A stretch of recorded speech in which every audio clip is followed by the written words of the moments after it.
Sana yanım ama bu ateşi harlama.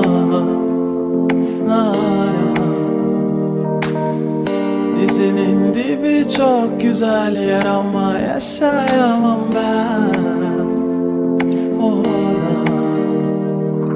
Sen bahçesin, ben kasırga, çiçeklerin kopar burada.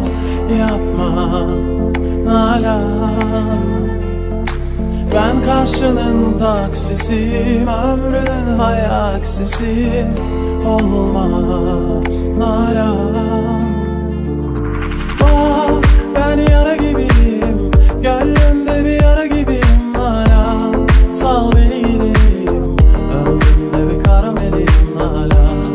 Ben yara gibiyim, gönlündeki yarayı kapat ne olur. Sal beni gideyim, ömrümde bir karamelim Nalan.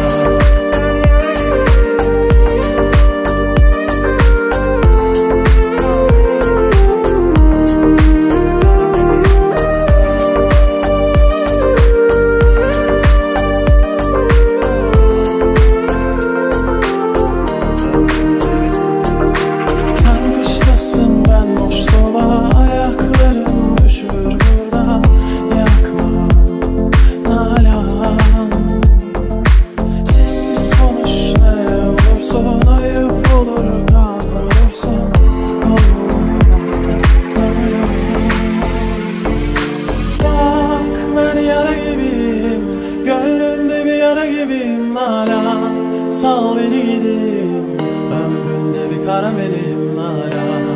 Ben yara gibiyim, gönlümdeki yarayı kapat ne olur. Sal beni gideyim, ömründe bir karamelim Nalan.